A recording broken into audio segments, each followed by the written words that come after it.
दोस्तों, सरदार लतीफ खोसा साहब पाकिस्तान तहरीक इंसाफ में बाज़ाब्ता तौर पर शामिल हो गए हैं। लेकिन ये कोई बड़ी खबर नहीं है। बड़ी खबर ये है जो कई रोज़ पहले मैंने अपने वीलॉग में आपके साथ शेयर की थी। मैं आपको रिमाइंडर दे देता हूँ। मैंने अपने वीलॉग में आपके साथ शेयर किया था कि लतीफ खोसा साहब जब भी पीटीआई में शामिल होंगे तो वो अकेले शामिल नहीं होंगे, और अब भी ऐसा ही हुआ है। लतीफ खोसा साहब के साथ और कौन कौन है, ये सबसे बड़ी खबर है। ये आज मैं आपके साथ शेयर करूंगा।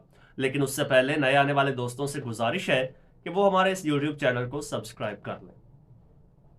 दोस्तों, पीटीआई के लिए हालात जितने भी टफ हों, जितने भी कठिन हों, उनकी स्ट्रेटजी उसी के मुताबिक होती है।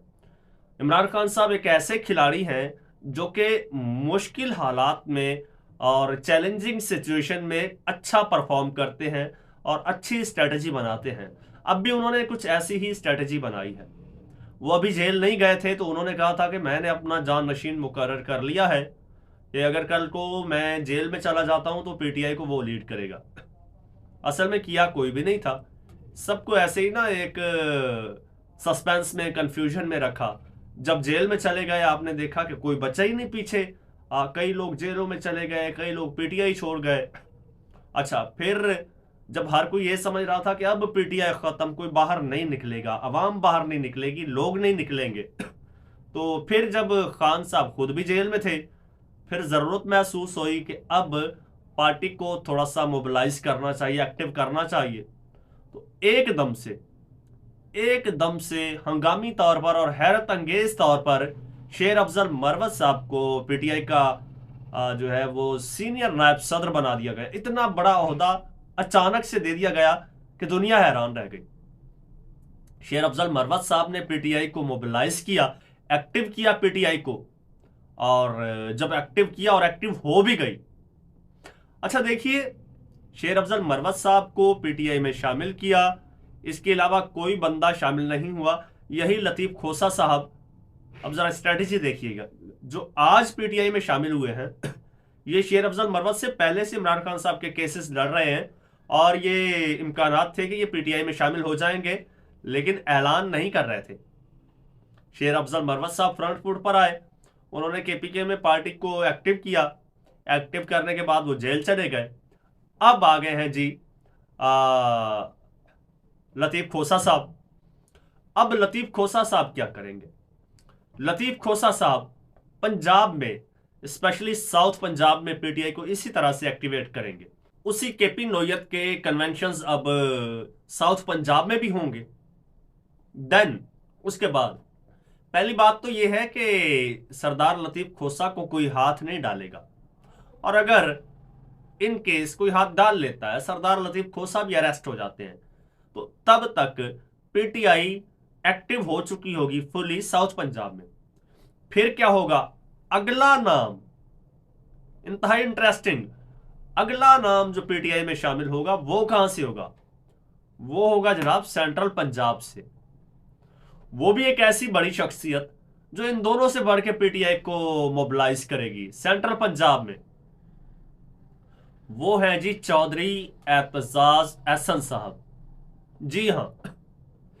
अच्छा, ये दोनों शख्सियात जो हैं, सरदार लतीफ खोसा साहब और एतजाज एहसन साहब, आपको याद होगा मैंने एक वीलॉग किया था इन पर।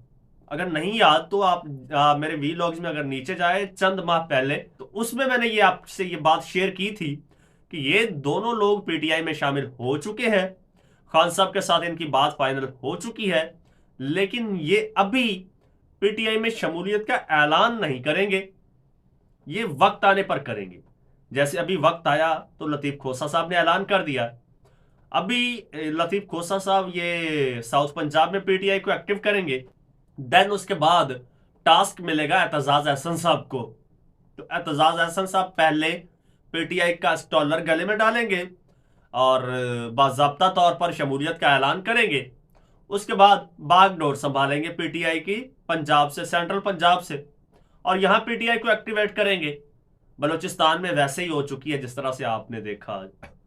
और फिर सिंध की तरफ जाएं तो सिंध में भी एक ऐसी ही कदावर शख्सियत, एक ऐसे ही माहिर कानूनदान बैरिस्टर है फयाज समोर साहब। उन्होंने भी पीटीआई ज्वाइन कर ली है, लेकिन अभी वो कोई एक्टिविटीज नहीं कर रहे। उसकी दो वजूहात थी। एक वजह तो ये थी कि उनके अपने बार के इलेक्शंस चल रहे थे, जो कि कल से इलेक्शन उनके खत्म हो चुके हैं। अब वो वहां से फ्री हो चुके हैं। अब वो पीटीआई को एक्टिव करेंगे सिंध में। और दूसरा ये कि वो इंतजार कर रहे थे कि हाँ, स्टेप बाय स्टेप जिस तरह से लीडरशिप की जानिब से इंस्ट्रक्शंस है उस हिसाब से चलेंगे। अच्छा, ये तो इन वोकला की स्ट्रेटेजी थी। उसके अलावा बहुत सारे लोग इस इंतजार में थे कि यार कोई जो है वो शुरुआत करे, कोई कुंडी खोले और सारे लाइन में लग जाए। अच्छा, सरदार लतीफ खोसा साहब और एतजाज एहसन साहब ये कोई इंडिविजुअल्स नहीं है। इन्होंने बड़ी बड़ी तहरीक रन की हुई हैं और इनके पीछे बड़ी बड़ी लंबी लाइनें हैं। तो जब ये आएंगे तो बड़े सारे लोग इनके साथ पीटीआई में आएंगे। अच्छा, सीनियर जर्नलिस्ट है राना अजीम साहब, उन्होंने तो ये तक दावा किया है